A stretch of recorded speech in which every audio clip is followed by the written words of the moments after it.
Bienvenidos a Nuestra Fe en Vivo. Muchas gracias por estar con nosotros, muchas gracias por su sintonía y gracias por la bendición de poder estar aquí, de poder servir al Señor en este espacio, en este medio tan importante de evangelización.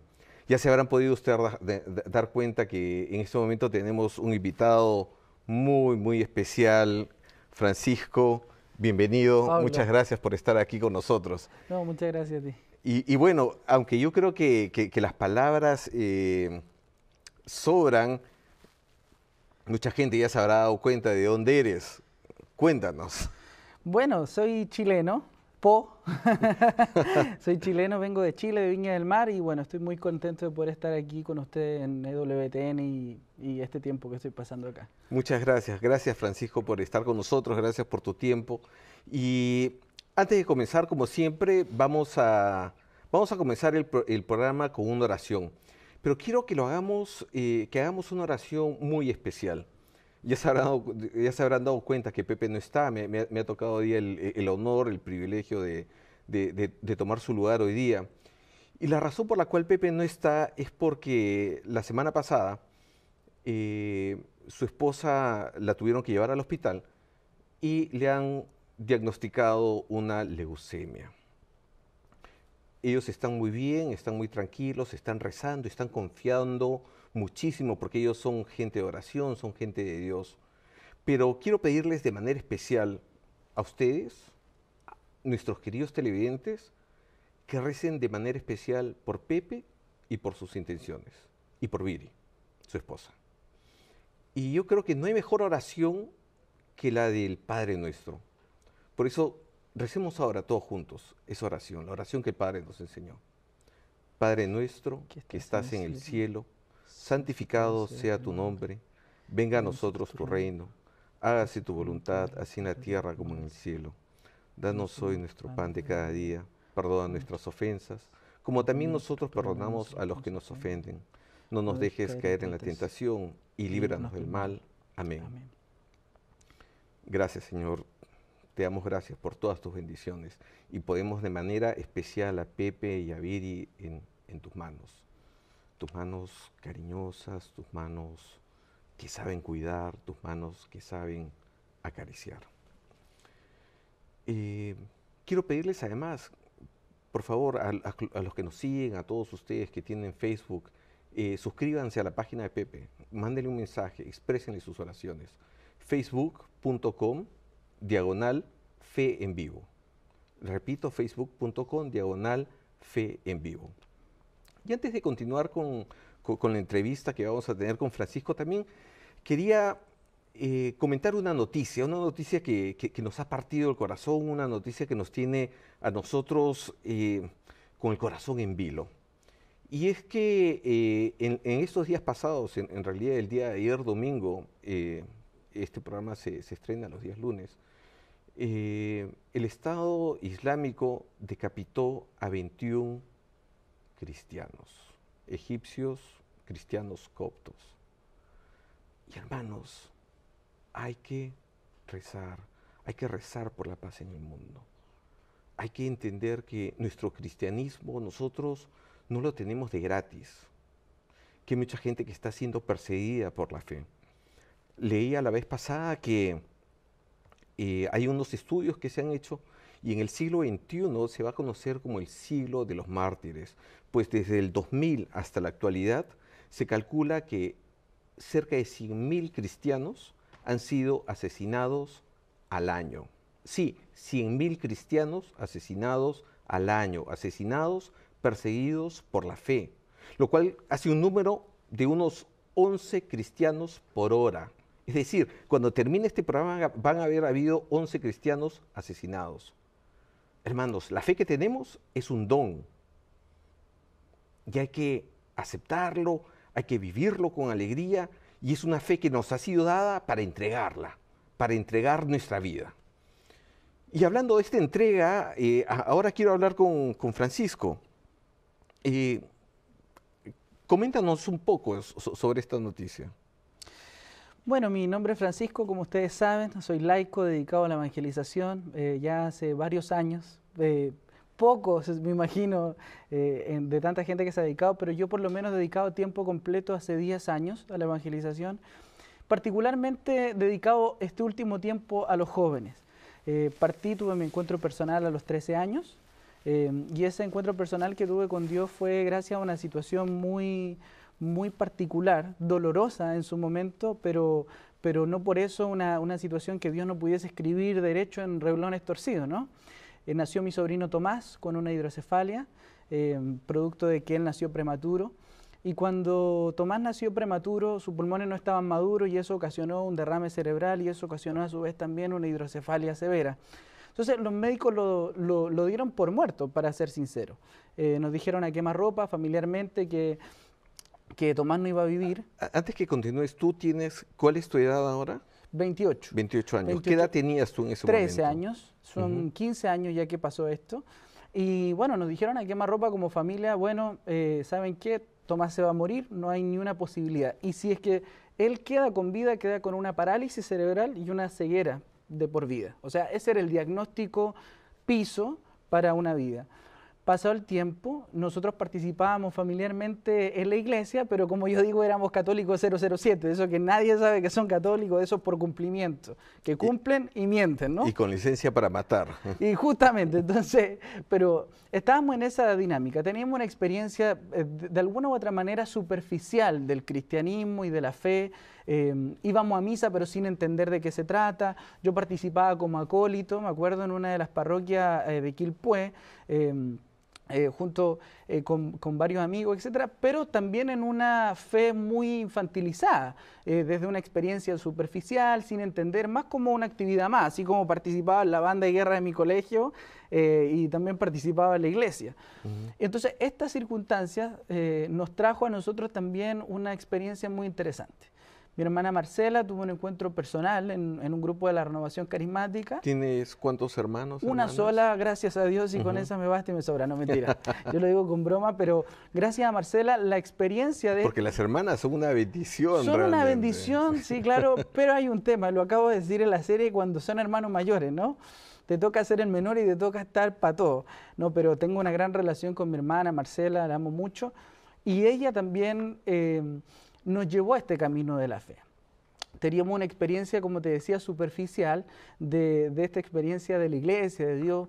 Y esto es bien interesante porque hay gente que cree que porque va a la iglesia ya es hijo de Dios. Yo escuché alguna vez a un predicador decir que las personas creen que por solamente ir a la iglesia ya son cristianos o tienen una experiencia de Dios. Y eso nos diría que si vamos a McDonald's, cuando entramos nos transformamos en una hamburguesa. Y no es así. Entonces, estábamos en esta dinámica. Ella fue un grupo de la Renovación Carismática, tuvo su encuentro personal y ella me invitó a participar. Si yo te cuento, Pablo, la experiencia que yo tuve en ese momento de estar en esa reunión fue aterradora, porque estaba cantando Martita cantaba muy desafinado, que en paz descanse, y cantaba muy desafinado y yo la verdad que la miraba y cantaba unas canciones, pero la verdad que bien difíciles de entender. Yo tenía esta experiencia superficial y entonces no estaba conectado con lo que ahí estaba pasando. Pero pasó algo bien interesante. Yo no me acuerdo qué hablaron en todo el día de era como una convivencia de segundo domingo de la ciudad. Y entonces yo no me acuerdo qué hablaron acerca de todo el día, las predicaciones, etcétera. Yo simplemente fui. Solamente sé que el equipo verde le ganó al rojo porque atrás había un partido de fútbol tremendo. Pero cuando me voy yendo de ese lugar, una persona que nunca más volví a ver me dijo: Francisco, Jesús te llama por tu nombre. Yo no tenía, no sé cómo le llaman acá, pero no tenía un identificador, un sticker, sí. Un escarapela, no sé cómo le llaman en distintos lugares.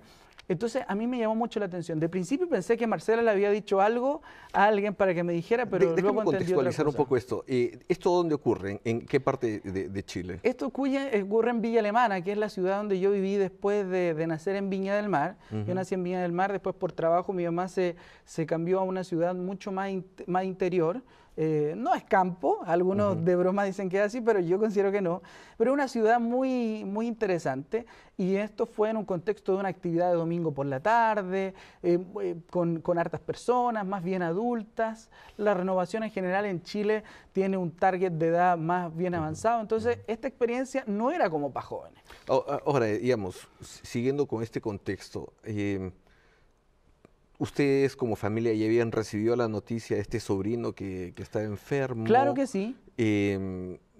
¿Tú estabas con tu fe, digamos, vacilante, mediocre o malentendida y te invitan a esta reunión? Y me invitan a esta reunión. Yo ya había tenido una previa conversación con Dios acerca de la enfermedad de Tomás. De hecho, fue una conversación que yo nunca voy a olvidar porque fue una oración que yo hice en la noche, que yo le pedí a Dios que pudiese sanarlo. Yo tengo un amigo muy querido que se llama Aníbal y él muy tempranamente me evangelizó con algo que yo no tomé en cuenta, pero yo me acuerdo que tenía 7 años, Pablo, y él me dijo, si tú quieres ver a un Dios grande, necesitas creer en un Dios grande. 7 años después, 6 años después, cuando yo ya tenía 13, recordé estas palabras una vez en mi pieza en la noche y yo le dije a Dios, bueno, si me hablan de este Dios que es tan grande, que hace milagros, que es sobrenatural y actúa en la vida de las personas, yo lo quiero ver en un milagro en la vida de Tomás. Yo me fui de esa reunión de ese domingo y tuve un encuentro. No fue mi encuentro personal directamente, porque había cosas que yo no las entendía, pero sí hubo algo que marcó mi corazón sin duda alguna, y era que Jesús me conocía por mi nombre, que Dios sabía quién yo era. En esta etapa que uno vive de entre los 13, 15 años, que no sabe ni para dónde va, ni para dónde viene, que va y viene, que está en una búsqueda también de su propia identidad, que alguien te conozca tan bien en la vida, marca sin duda alguna. Entonces yo tuve esta experiencia. Paralelamente a eso, nosotros fuimos viendo resultados milagrosos en la vida de Tomás. Eso es lo que te quería preguntar, o sea, ¿qué sucedió con Tomás? Bueno, voy a contar la historia completa porque hasta el día de hoy la vida de Tomás nos marcó de una manera impresionante y nos sigue marcando. Tomás en ese entonces empezó a presentar mejorías, su derrame cerebral se reabsorbió, y su hidrocefalia también se autocontroló, o sea, empezó a drenar de manera natural, sin que un catéter hubiese sido el que ayudara o asistiera en esta situación. Entonces, esta situación fue un milagro, sin duda alguna. Además que el diagnóstico de Tomás era justamente gracias al tipo de derrame que él tenía, que era en un 4º grado, uno de los más invasivos que hay, si es que no el más invasivo. Marcó fuertemente nuestro rumbo y empezamos a notar mejorías en cosas que Tomás no podía realizar. Primeramente, no quedó ciego ni paralítico. Entonces fue una lucha y un proceso, y en medida que íbamos caminando en este proceso de la mejoría, que veíamos avances sobre este niño especial que Dios nos regaló, como familia empezamos a avanzar. Y en esta dirección que empezamos a avanzar, también fuimos creciendo en este llamado que tiene Dios para nosotros.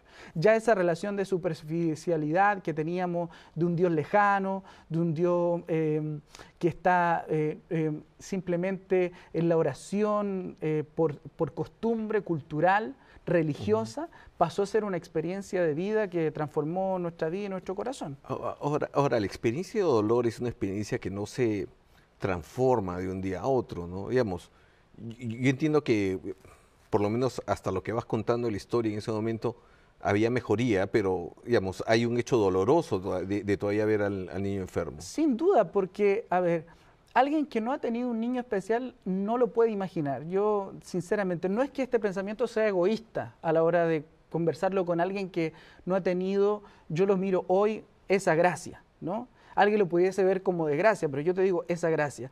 Porque tener un niño especial sin duda te abre el corazón principalmente y tus ojos de una manera. Pero es un camino difícil, no es fácil. Porque uno se frustra, porque uno está cansado, porque uno ve mejorías, pero también ve que hay situaciones y circunstancias que no colaboran en esta situación. Hay retroceso, los avances que a lo mejor uno logra ver en un proceso de rehabilitación con un niño especial son absolutamente complejos, y yo incluso hoy puedo empatizar con el dolor que tienen tantas madres y padres que cuentan con un niño especial, que sin duda alguna se transforma en un apostolado. Entonces empezamos a notar esa mejoría, empezamos a crecer en este camino. Tomás no podía caminar por diagnóstico, y yo me acuerdo ya introducido en un grupo de la Renovación Carismática, empezamos a orar mucho por su sanidad, Y yo empecé a orar mucho. Y en un momento me acuerdo bien, porque nunca lo voy a olvidar, que paralelamente a la oración, y esto es muy importante decirlo, porque hay personas que creen que esto es simplemente un jugo, ¿no? Que se echan 2 cucharadas, se revuelve y está listo. O sea, no, hay un proceso en el cual uno ora, pero que Dios también se manifiesta por medio de los mecanismos que Él nos ha dado de manera física, ¿no? De manera humana. O sea, los médicos sí trataron, Tomás estuvo en rehabilitación durante mucho tiempo, asistía a bastantes médicos semanalmente, hubo un esfuerzo familiar que ayudó también a que eso pudiese avanzar, pero en una de esas frustraciones que tú me preguntas por el dolor, yo me acuerdo bien estar sentado en el sillón de la casa de mi mamá. Y yo con un profundo pesar, ya en estas crisis que uno tiene cuando ya empezó un camino de fe. Yo me acordé de un texto que el Señor me regaló cuando yo recién empecé a participar en esta cosa de Dios, que dice que está en el libro de Isaías, que dice que Él no va a permitir que el agua pueda llegar más allá de nuestro cuello, que Él va a librarnos de esa situación. Pero yo veía a Tomás arrastrarse porque él ni siquiera gateaba, no tenía este movimiento de los pies, sino que él se arrastraba, era como... Y yo sentí un dolor profundo y yo... no con falta de respeto, pero sí con exceso de confianza. Le dije a Dios, yo quiero ver un milagro, porque tú me hablaste de que ibas a hacer una obra y tu obra no está incompleta. Y cuando yo dije esas palabras en mi corazón, a mí me empezaron a caer lágrimas. Yo lo cuento tal como fue. Y yo me doy cuenta de que Tomás se toma del sillón de donde yo estaba y empieza a dar sus primeros pasos. Y yo escuché como pocas veces en mi vida a Dios, o sea, lo escucho constantemente, pero una voz muy clara diciéndome, estos son los tipos de milagros que tú quieres ver en tu vida. Y yo le respondí a Dios, sí, esos son los milagros que yo quiero ver. Gracias por compartir esto, gracias por este testimonio de fe. Sí, los milagros existen. Sí, hay que tocar la puerta para que el Señor la abra. Hay que pedirle, pedid y se os dará. Y Él está buscando, Él quiere darnos.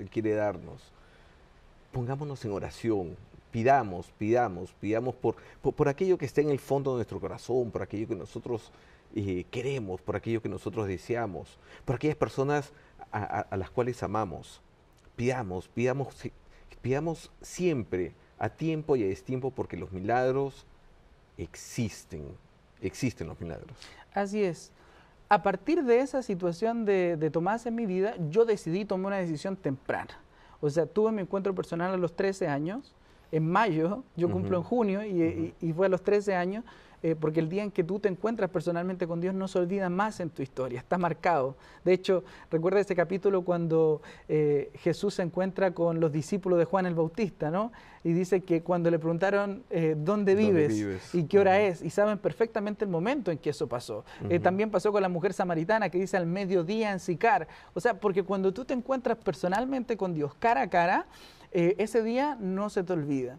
Yo me acuerdo perfectamente que tú estabas en el colegio en ese momento. Sí, yo estaba en el colegio, estaba en esa dinámica y tuve mi encuentro personal con Dios y empecé a avanzar, pero sí tomé una decisión temprana. Te comento, yo con 14 años ya sentía el deseo de dedicarme a la evangelización a tiempo completo. ¿Pero por qué razón?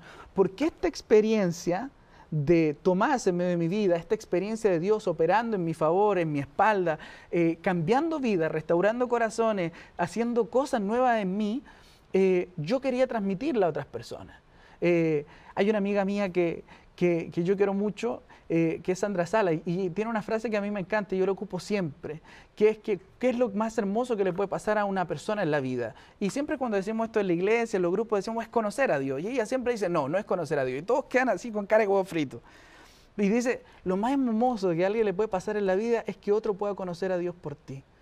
Entonces yo creo que este multiplicarse en otros, dar a conocer el Evangelio por medio de la experiencia que nosotros tenemos es lo más hermoso en la vida. Yo empecé a caminar en esto, tenía sueños en ese tiempo, yo miraba WTN con 14 años, a Martín Valverde, su serie de jóvenes, miraba su acorde en guitarra, empezó a nacer este llamado de evangelización. No fue algo despersonalizado, por el contrario, Dios me tomaba desde mi realidad de niño, adolescente, y empezaba a tocar mis primeros acordes en guitarra y empecé a hacer mis primeras canciones. Y bueno, Dios fue abriendo caminos. Me acuerdo que una vez Sandra Salas, justamente, que es una evangelizadora también de América Latina, me habló y me dijo a través de una amiga de la Renovación que podía hacerme clases de canto, y yo también hice clases de canto con ella. Porque la verdad es que hay una historia bien interesante. Luego de eso, Marco López, que también es otro colega chileno, amigo, evangelizador, me invitó a ser parte de su banda. Ahora, eso para mí a esa edad era pero algo así gigante, lo sigue siendo. Pero yo te digo algo, tiene que ver con el propósito de Dios. Sin duda que Marco tenía mejores candidatos para su banda que yo, porque yo me caracterizaba de niño por ser muy desafinado. De hecho, me acuerdo de una anécdota del colegio que jamás la voy a olvidar. Dos, particularmente. Déjame contarte. Lo de desafinado lo sé por propia experiencia, porque yo toco el timbre y desafino. Ah, no, yo pensé que decía por propia experiencia porque te escuché, me hubiesen matado aquí mismo. No. Ya, entonces, finalmente, cuando yo me empecé a dedicar a esto de la evangelización, tuve una experiencia interesante porque Dios también siento que cambió mi voz. ¿En qué sentido? Que yo cuando era muy pequeño había una canción de Perales, no sé si la conoce, que dice que canten los niños que viven en paz, muy bonita. Sí. Entonces yo cantaba una frase así, y yo para que no suene el cañón, hoy muy distinto a cómo sonaba en ese entonces, porque yo creo que en ese entonces yo la cantaba, y yo para que no suene el cañón. Entonces la profesora me dijo, mire Francisco, ¿sabe qué?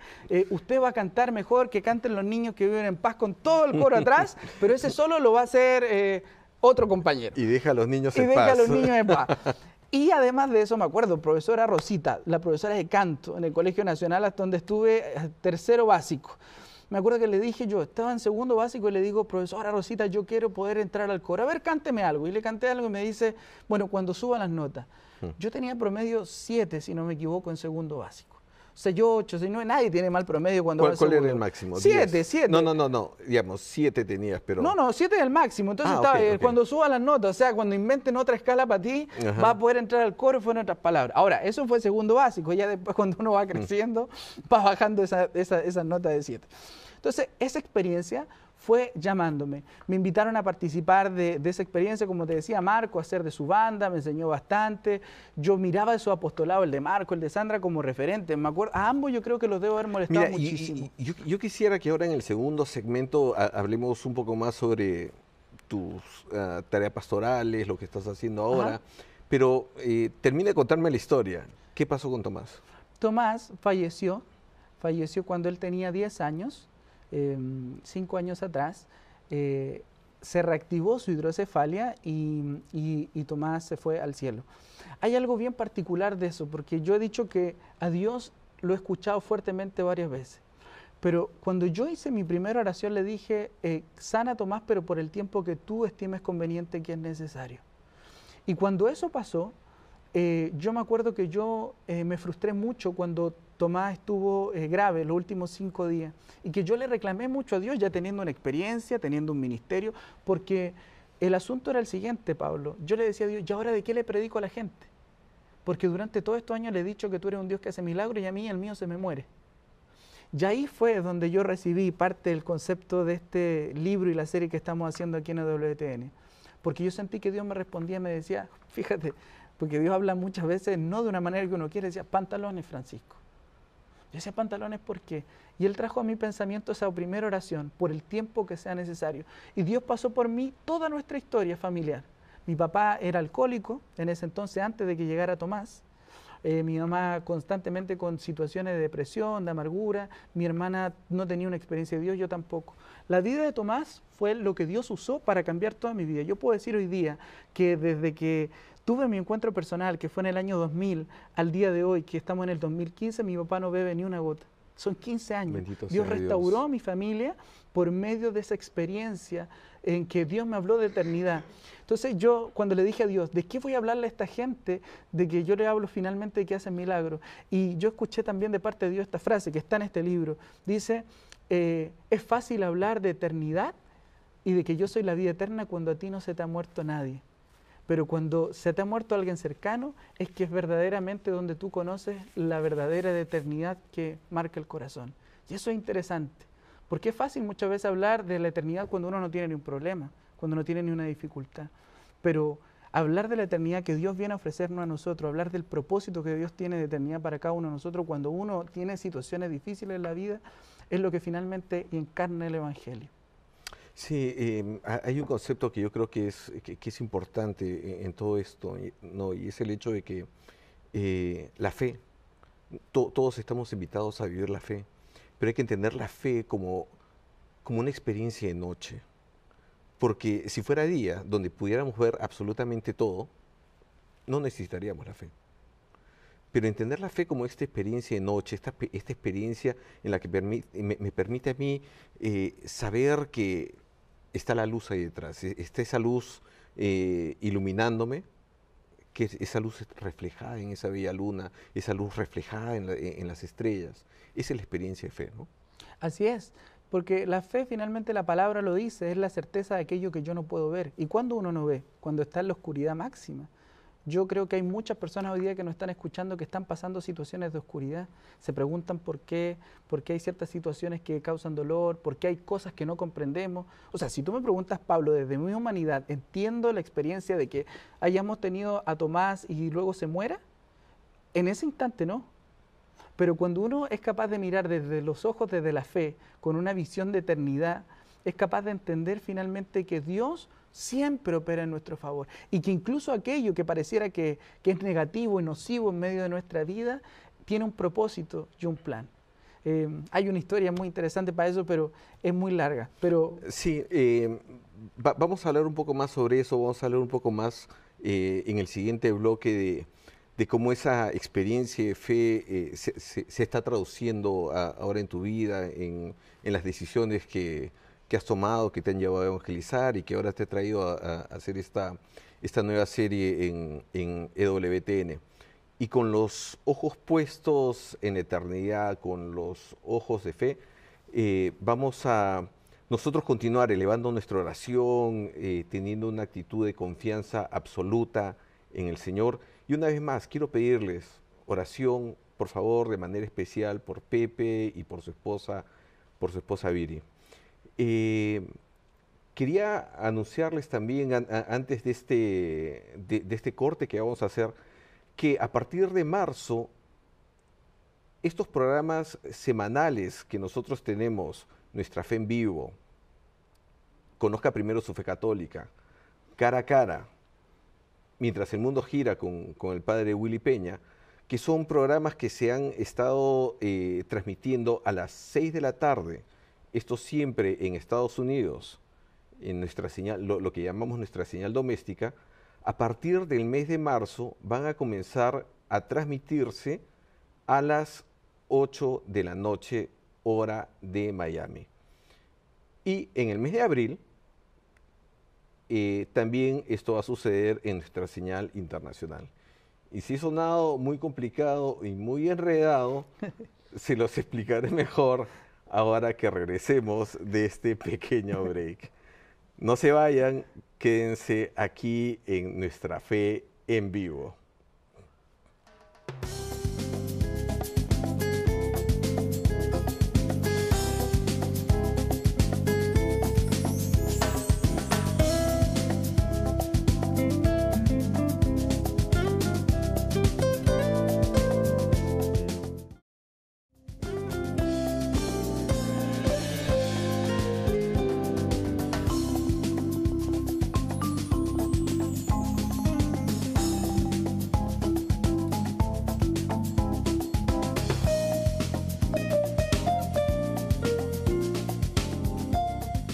Gracias por seguir con nosotros aquí en Nuestra Fe en Vivo.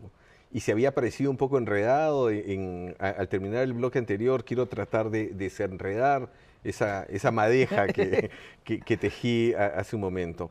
Les contaba que nosotros, bueno, ustedes saben que nosotros tenemos dos señales en español, una señal para Estados Unidos y una señal internacional que cubre América Latina y España.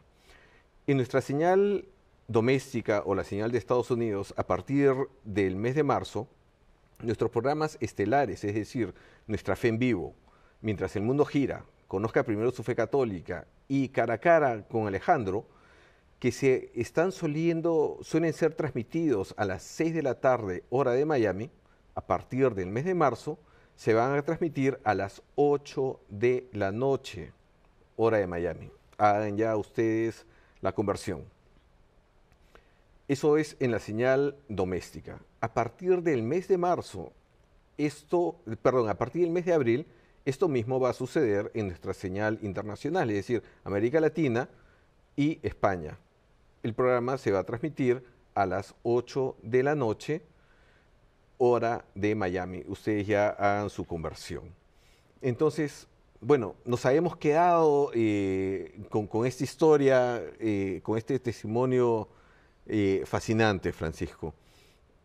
Esta experiencia de dolor, esta experiencia de encontrarte con el Señor, te lleva a tomar una serie de decisiones en tu vida, que digamos, ahora vamos a tratar de ir hacia atrás, que en este momento te han traído a EWTN a grabar una nueva serie. Háblanos un poquito de eso. Mira, la verdad es que yo siento que Dios cumple sueños. Hay un amigo que me dice muchas veces que Dios se empecinó conmigo a la hora de hacer esto. Y yo también lo siento así porque hay cosas que han estado guardadas mucho tiempo en mi corazón y nadie más las conoce, y que Dios ha ido abriendo puertas para que estas cosas se vayan haciendo. Yo te contaba que a Martín Valverde lo veía yo, no sé, a los 13 años con una serie para jóvenes y me parecía interesante. Joven a ti te digo, lo recuerdo perfecto.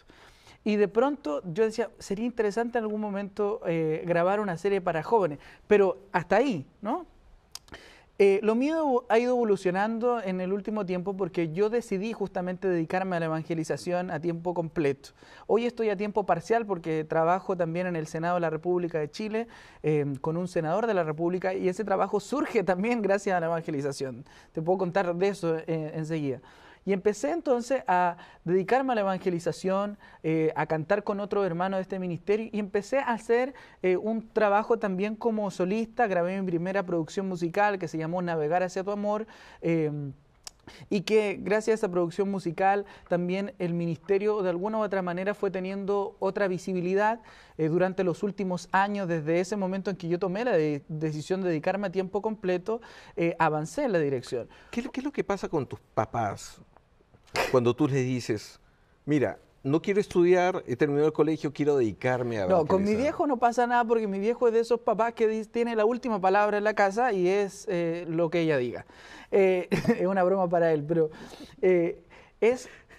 Los que están casados saben que eso es cierto. Y entonces la historia es que finalmente pasa algo curioso. Mi mamá obviamente puso el grito en el cielo porque ella tiene un carácter especial. Ella es profesora y entonces... ¿Cómo se llama tu mamá? Silvia. Silvia. ¿Y tu papá? Mi papá se llama Héctor, pero todo es conocido como Raúl. Un saludo para Silvia y para Raúl. Bueno, un saludo para mis viejos que lo amo mucho y que seguramente están viendo este programa. Pero entonces, Silvia tiene un carácter jodido, es profesora y ella no se olvida que en su casa no es profesora. Entonces siempre fue así. Lo que agradezco hasta el día de hoy, porque quizás en qué me hubiese convertido si no, porque yo era un callejero, desde niño andaba en la calle, mi mamá enseguida. Pero ella obviamente como mamá tiene aspiraciones a que a su hijo pueda hacer otra cosa. Y no es que esto esté mal, pero piensa el contexto de una persona que es más adulta, que está en otra dinámica, y es, ok, si vas a dedicarte a la evangelización, o, ok, ¿vas a ser cura? No. Ya, ok, entonces, ¿cómo lo entiendo? ¿Vas a ser laico? Ya, ¿y quién paga por ti? ¿Quién vela por ti? Etcétera. Y eso es natural. Entonces, sí, obviamente puso el grito en el cielo. Ahora, lo interesante de todo esto es que cuando yo tomé esa decisión, hubo signos que acompañaron esa decisión. Hay un amigo que quiero mucho, también le mando muchos saludos, que es Walter Zimmerman. Él en ese tiempo era miembro de ICRES, del International Catholic Renewal Service, del Servicio Internacional de la Renovación, y necesitaban una persona yo no era amigo de él en ese entonces, por eso también lo veo como signo de Dios. Necesitaban una persona para que predicara en México durante 2 semanas. Cuando yo tomé la decisión de dedicarme a la evangelización, yo recibí al tiempo después, horas después, una llamada de Walter. Me dice, ¿qué tienes que hacer las próximas 2 semanas? Yo dije, bueno, nada, porque acabo de tomar la decisión de dedicarme a la evangelización. Bueno, necesitamos un joven que vaya a predicarle a jóvenes a México. Yo me acuerdo que el primer lugar que visité fue Tabasco, Ciudad Pemex. Y desde ese momento en adelante, que fue en el 2007, hasta hoy día no se han interrumpido mis viajes de evangelización. Dios ha respaldado ese llamado. Entonces, ahora, el trabajo de evangelizador que haces tú es en particular con jóvenes. Con jóvenes. Partió en la música. Yo siento que Dios me dice, bueno, así no sé si tú has sentido a Dios de esa manera. Dice, ¿quieres hacer música? Bueno, haz música, pero tu mensaje es comunicar. Yo con el poco tiempo me di dando cuenta que lo hacía mejor, en mi forma de ver, comunicando a través de la predicación, de las conferencias, de un mensaje, con humor. Y al principio tampoco uno va tomando modelos y va mezclando todo eso y va haciendo algo. Y yo a veces veía que era muy serio. Con los últimos años... Sí, eso quería preguntarte porque desgraciadamente el tiempo corre, se va demasiado rápido acá. El evangelizar con jóvenes tiene unos retos particulares, especiales en este momento. Digamos, no es lo mismo haber evangelizado hace 20 años que hace 10 años, 5 años, o lo que está sucediendo ahora. Digamos, estamos en medio de una revolución cultural, tecnológica, que ha cambiado nuestra percepción sobre la realidad. Así es, toca reinventarse en la evangelización. A ver, el mensaje es el mismo. El mensaje sigue siendo el mismo. Él, ayer, hoy y siempre es el mismo. Es el camino, la verdad y la vida. Por medio de su mensaje, por medio del querigma, entendemos que Dios ha dado la vida por amor a nosotros. Ha muerto, padecido en la cruz y ha resucitado por amor en nosotros. Que cuando Él estaba en ese lugar, estábamos nosotros en su pensamiento. ¿Qué es más hermoso que eso? No hay otra verdad más que esa. Pero cuando yo empiezo a evangelizar, mi metodología tiene que ser diferente. Si yo cuento un chiste y no funciona con jóvenes, tengo que tratar de reinventarme. Y tú lo decías, las generaciones lo dicen. Hay una generación del baby boom, que son los hijos de la Segunda Guerra Mundial. Esa generación. La generación de los 80, que es la generación X, la de los 90, la Y. Y la generación del 2000 en adelante es la generación Z, los que hoy día son nativos digitales.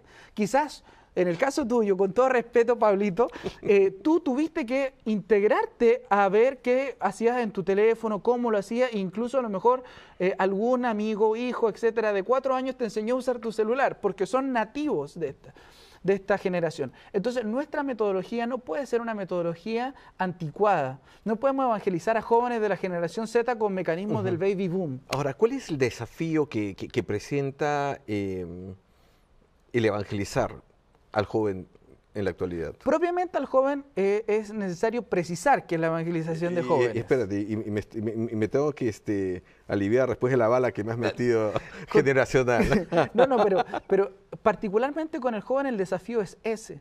A ver, hay gente que se enoja todavía porque los jóvenes no buscan a Dios.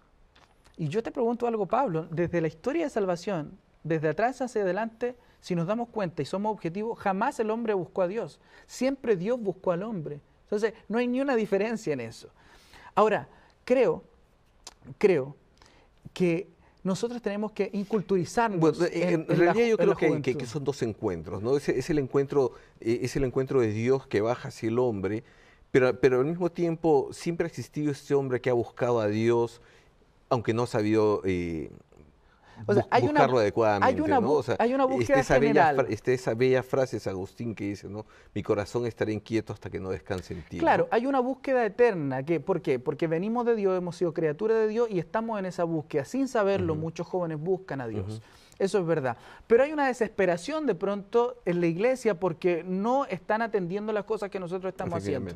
Y la pregunta es si las cosas que nosotros estamos haciendo son llamativas para los jóvenes. No estoy hablando de relativizar los encuentros y poner un payaso al medio para llamar la atención, no. Pero sí que nuestras metodologías sean metodologías contemporáneas a la juventud. Hoy la juventud está en búsqueda de otras cosas. La competitividad que tiene, o sea, ellos entran a YouTube y hay un video, entran al WhatsApp y hay otra cosa, bajan una aplicación y está tal cosa. Entonces, ¿cómo nosotros nos inculturizamos en la juventud para eso? O sea, Dios, siendo Dios, se inculturizó siendo Jesús para hablarle a la humanidad, desde la humanidad, divinamente hacia la humanidad. Así justamente ahí está la belleza de la encarnación del Señor. ¿No? Es Dios que se hace hombre para que nosotros aprendamos este camino. Y es así. ¿Cuánto más nosotros como iglesia, nosotros como laicos, nosotros como evangelizadores no tenemos que hacernos jóvenes en esa dimensión para jóvenes para alcanzar esa juventud. Entonces yo fui evolucionando. Al principio nadie se reía con un chiste mío. Yo decía broma y nadie se reía. Hoy día digo alguna, decir, bueno, hay gente que se cree superhéroe, ponte tú. Digo, se creen jóvenes que se creen Superman, pero a Superman nadie le dijo que el calzoncillo va debajo del pantalón. Eso funcionó alguna vez y hoy día veo que funciona con los jóvenes. A partir de eso también sale... Es que hay un nuevo Superman, o sea, claro. en el cine, ¿no? Y entonces Sí. hoy, a raíz de eso también nace esta experiencia de H2O. Cuéntanos un poco sobre esta experiencia de H2O.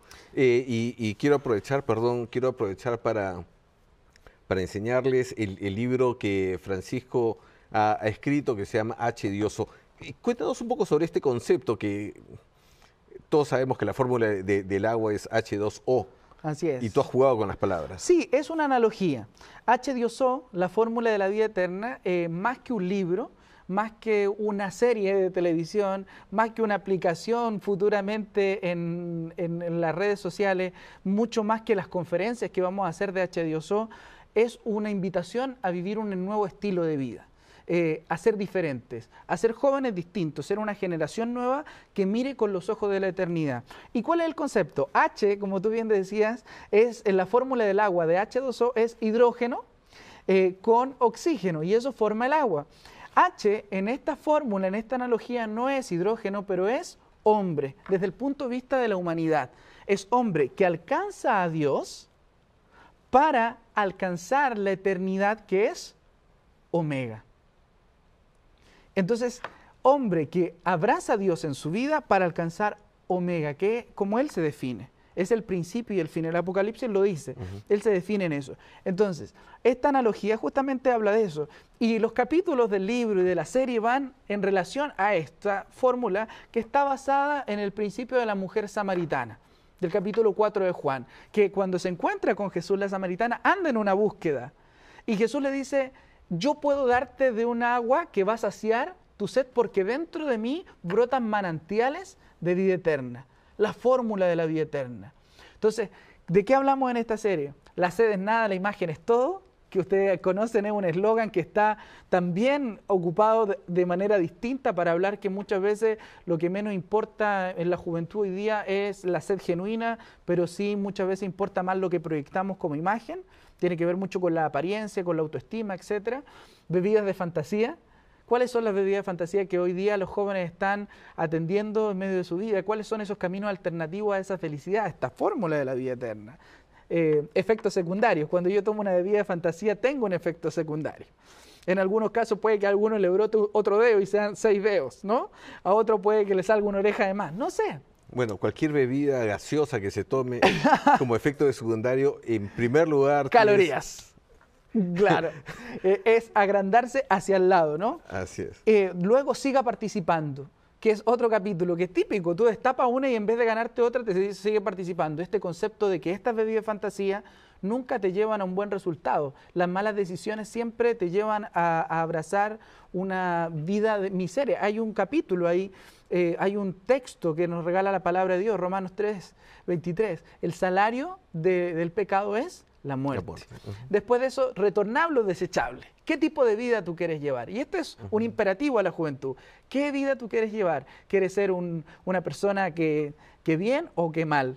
Después, la fórmula de la vida eterna, y explicamos la analogía. Después, el componente secreto. ¿Cuál es el componente secreto de esta fórmula de la vida eterna? Pero no te lo voy a decir, Pablo, para que veas la serie. Después... De hecho, debo confesarles que yo, digamos, he tenido ya el privilegio, el gusto de ver la grabación de los primeros episodios y es altamente recomendable. Además que hay una cosa que me parece fascinante en todo esto, que es manejar lo que tú decías, este concepto del agua, ¿no? O sea, el agua es básica, es necesaria para nosotros para poder vivir, para poder subsistir, ¿no? Y nadie mejor que alguien que ha estado viviendo la experiencia del desierto, de no tener agua, que para poder, para usarlo como analogía, para esta experiencia, esta necesidad que todos nosotros tenemos de Dios, ¿no? Así es. Entonces han ido surgiendo, así como surge ese capítulo, está la máquina dispensadora. ¿Dónde encontramos esta fórmula de la vida eterna? Después, una vida burbujeante, que ya no es esa gaseosa del velador, de la mesa de velador de la mañana, de la mesa de dormitorio, como llaman en algunos países, que está desvanecida. Ah, ¿te ha pasado eso, Pablo? Que tú pones una gaseosa un día en la noche, te despiertas el otro día, toma y es algo pero fatal. No sabe a nada. No sabe a Sí, nada. sí, sí. La vida burbujeante es una nueva expectativa de la vida. Es como que las chispitas de la gaseosa te salten en la nariz. Y finalmente un llamado. No, que al final es una experiencia pasajera, además, no es una experiencia fugaz, Claro. de ese momento, Y ¿no? destapa la auténtica felicidad, que es un imperativo a destapar esta felicidad. Para la serie agregamos 3 capítulos más, que no están en el libro. Para la serie agregamos Dar la vida hasta la última gota, que es un llamado a la evangelización. Agregamos La cultura Zero Light, que habla de la cultura, que estamos hablando de la juventud. Estudiar a la cultura de los jóvenes para entenderla. Esta es la cultura Zero Light, o sea, no le interesa a Pablo ni pecar. Hay gente que cree que nuestro mensaje le interesa y hoy día a los jóvenes ni pecar les interesa. Entonces, ¿cómo atraemos a esos jóvenes a este mensaje renovador? Y finalmente, la generación H2O. ¿Cuántos quieren ser parte de esa generación de jóvenes que van a alcanzar a jóvenes de América Latina, de Iberoamérica, por todo el continente, dándole una buena noticia? El mensaje que Francisco nos ha dado de buena manera, ¿no? Hacer lío. El Papa Francisco. Sí, efectivamente, yo creo que es una cosa que, como mencionaba antes, o sea, resulta apelante para nosotros saber que esas ansias que nosotros tenemos, esa ansia de eternidad, esa sed de eternidad, puede ser saciada solamente por Dios, ¿no? Hablemos un poquito más de lo que estás haciendo ahora. Yo el año pasado que te conocí, porque ya estábamos comenzando a ver lo de la serie, vi que tú habías participado en la Jornada Mundial de la Juventud en Río de Janeiro, habías sido invitado. Cuéntanos Así un poco es. sobre esta experiencia. Bueno, la organización de la Jornada Mundial de la Juventud, a través del padre Sabio Ribeiro, me invitó a participar de los actos centrales de la Jornada Mundial de la Juventud en Río de Janeiro. Me invitaron a cantar y estuve cantando ahí en el palco principal de Copacabana, en la apertura de la Jornada Mundial de la Juventud, en la llegada del Papa, y fue una experiencia, la verdad, maravillosa poder estar ahí, principalmente por el tiempo de compartir con otros hermanos que hacen este trabajo de la evangelización, que llevan a cabo la evangelización, este ser familia, y también por el ambiente que uno podía ver desde la propia experiencia. Si algo hay que aprender en América Latina de la evangelización, creo yo, es de la experiencia que Brasil también ha ido teniendo. Creo que Brasil ha sabido leer muy bien a la cultura en general, y la forma y el método evangelizador que Brasil tiene es muy interesante. Yo no creo que haya sido coincidencia, porque no creo en esas coincidencias. Creo que hay un propósito de Dios muy particular en que la Jornada Mundial de la Juventud se haya llevado en el corazón de América, en Brasil. Ni siquiera el idioma fue un impedimento para la experiencia que hubo ahí. Es cierto, yo estuve en algunos eventos principales, en otros que también fueron en algunas comunidades de algunas ciudades más pequeños, a grupos más reducidos, y fue una experiencia tremenda. También hicieron un concierto Enredados, en el cual tuve el privilegio de participar. Y creo que principalmente lo que se recoge de la experiencia de la Jornada Mundial de la Juventud es ver que sí hay jóvenes que están dispuestos a entregar la vida por el Evangelio. Sí, yo también tuve la bendición, el privilegio de poder estar en esta Jornada Mundial de la Juventud. Efectivamente, fue esa experiencia de Dios, fue esa experiencia eclesial de ver a toda esta iglesia unida, de ver esta iglesia viva, esta iglesia joven, donde es cierto, hay crisis en la sociedad, hay una crisis muy, muy grande, hay gente que no conoce a Dios, pero aquellos que estaban ahí, aquellos que han experimentado a Dios, son aquellos que pueden justamente transformar el mundo. Es cierto, porque es una experiencia de Dios que no está dañada. Hay que también hacer un mea culpa, una mirada introspectiva de la realidad. Hay mucha gente que está desilusionada también de la iglesia.